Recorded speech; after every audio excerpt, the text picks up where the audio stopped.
والصلاة والسلام على من لا نبي بعد أما بعد.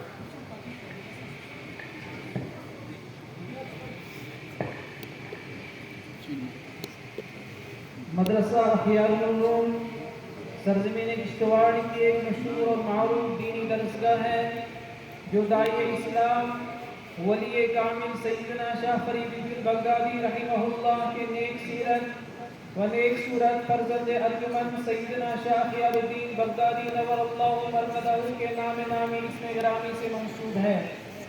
اس نسبت عظیمہ کے تذکرے کے موقع پر مناسب معلوم ہوتا ہے کہ اس عظیم خاندان کے روح رواں کے حالات زندگی پر کچھ روشنی ڈالی جائے جو ہم سب کے محسن اعظم ہے. محسن کے احسان کو یاد رکھنا ایک دینی فریضہ ہے. تو سنیے مبلغ اعظم جناب سیدنا شاہ فرید الدین بغدادی رحمہ اللہ کا تولد سن 1000 ہجری مطابق 1551 عیسوی بمقام بغداد شریف ہوا. آپ کے والد صاحب جناب سید شاہ غلام مصطفیٰ رحمہ اللہ کا شمار اکابرین بغداد میں ہوتا تھا. آپ رحمہ اللہ صوفی باصفا ہونے کے ساتھ ساتھ بہترین عالم فاضل تھے. بغداد میں آپ نے رشد و ہدایت کے ذریعہ معجزات کیے تھے. آپ کے علم قرآن اور حدیث کا چرچا بغداد کے باہر تک کے ملکوں میں تھا. جناب مبلغ اعظم سیدنا شاہ فرید الدین بغدادی رحمہ اللہ کی عمر مبارک 18 سال کی ہوئی تو آپ نے علم قرآن حدیث اور فقہ و جملہ علوم حاصل کر کے پورے بغداد میں شہرت پائی. شہر بغداد کے علماء و فضلاء سب آپ کا بے حد احترام کرنے لگے. جناب سید شاہ فرید الدین بغدادی رحمہ اللہ کا سلسلہ نسب 16 واسطوں سے جناب محبوب سبحانی شاہ عبد القادر جیلانی رحمہ اللہ سے جا ملتا ہے. جب آپ کی عمر مبارک 22 سال کی ہوئی تو آپ کی شادی کا انتظام ہونے لگا مگر آپ نے اس طرف کوئی توجہ نہ دی اور حج کے لیے مکہ مکرمہ تشریف لے گئے. وہاں سے آپ سرکار عالم صلی اللہ علیہ وسلم کے دربار مبارک میں حاضر ہوئے. وہاں آپ نے کافی عرصہ قیام کیا. پھر وہاں سے آپ مصر روانہ ہوئے. پھر مصر سے واپسی پر ہی آپ کی شادی ایک نیک سیرت و صورت سادات خاندان کی ایک لڑکی کے ساتھ کر دی گئی. بقول مورخین آپ کو دربار رسالت سے خواب میں حکم ہوا کہ بیٹے آپ سرزمین کشتواڑ چلے جاؤ جو ہندوستان کے سر پر واقع ہے. وہاں کفر کی سیاہی نے چاروں طرف اندھیرا کر دیا ہے. آپ نے اسی صبح کو ہندوستان کی طرف اپنے زوجہ محترمہ کے ہمراہ سفر شروع کیا. آپ ایران سے ہوتے ہوئے لاہور پھر دہلی پہنچ گئے. وہاں چند ہفتوں کے قیام کے بعد آپ نے سیال کوٹ کی طرف رختے سفر کیا. پھر سیال کوٹ سے جموں اور جموں سے گول گلاب گڑھ سے ہوتے ہوئے علاقہ ڈنگ ٹبل میں پہنچ گئے. یہاں کے وقت کے راجہ نے آپ کا شاہانہ استقبال کیا اور اسلامی تعلیم سے متاثر ہو کر مشرف اسلام ہو گیا. مختصر یہ کہ ڈنگ ٹبل نامی جگہ سے آپ نے اپنی منزل کی طرف سفر جاری رکھتے ہوئے رامبن سے ہوتے ہوئے بلند گڑھ ڈوڈا جا پہنچے. پھر موزہ نگری میں قیام فرمایا. یہاں آپ کی تبلیغ سے بعض خوش نصیب لوگوں کو دولت اسلام نصیب ہوئی. وہاں پر آپ کا شاہ نور علی کی لڑکی سے نکاح بھی ہوا. پھر آپ مختلف دشوار گزار راستوں کو طے کرتے ہوئے براستہ بھرت روانہ ہوئے اور ٹھاکرائی جا پہنچے. کشتواڑ کے اس وقت کے راجہ مہاسنگھ کو پیش کی آپ کی آمد کی اطلاع مل چکی تھی. آپ بلند بالا پہاڑوں خطرناک دریاؤں پرپیچ راستوں کو عبور کرتے ہوئے کشتواڑ آ پہنچے.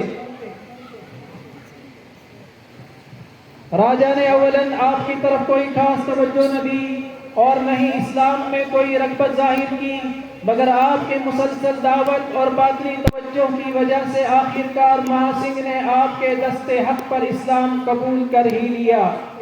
چند سالوں کے بعد آپ کے بڑے فرزند ارجمند شاہ محمد اسرار آپ کی ایک زوجہ سے تولد ہوئے. ان کے چند سالوں کے بعد آپ کی دوسری زوجہ محترمہ سے آپ کے دوسرے صاحبزادے حضرت شاہ خیار الدین پیدا ہوئے.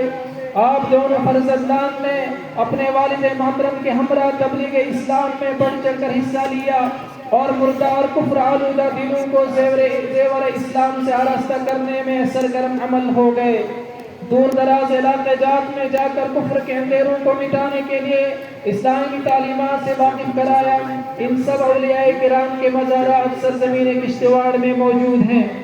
حضرت سید شاہ صاحب رحمہ اللہ جس مقصد کو پورا کرنے کے لیے اپنے وطن معلوم بغداد جیسے شہر کو چھوڑ کر یہاں سرزمین کشتواڑ میں وارد ہوئے تھے، اسی مقصد کو آگے جاری ساری رکھنے کے لیے ان کے فرزند ارجمند شاہ اخیار الدین سے منسوب ادارہ اخیار العلوم کی تاسیس اور بنیاد 17 رمضان المبارک سن 1409 ہجری مطابق 1989 میں احاطہ مرکزی جامع مسجد کشتواڑ کے عقب میں واقع چند کمروں میں عمل میں لائی گئی۔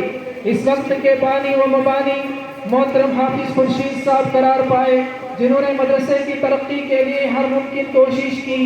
اس کے بعد مدرسے کی مزید تعلیمی تعمیری ترقی کو مد نظر رکھتے ہوئے ایک کمیٹی مجلس عاملہ کے نام سے تشکیل پائی، جن کی بے لوث و مخلصانہ خدمات مدرسے کے ہر مہم کے لیے اس وقت سے اب تک جاری ہے۔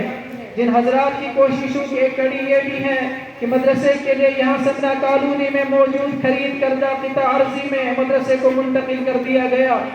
اولاً دین کا ایک عارضی شیڈ بنا کر طلبہ کا اس میں قیام کرایا گیا، جس میں موسم سرما اور گرما میں طلبہ اور اساتذہ کرام کو بہت ساری تکالیف اور حالات کا سامنا کرنا پڑا، مگر ان تمام حالات کے باوجود تعلیم کو جاری رکھا گیا۔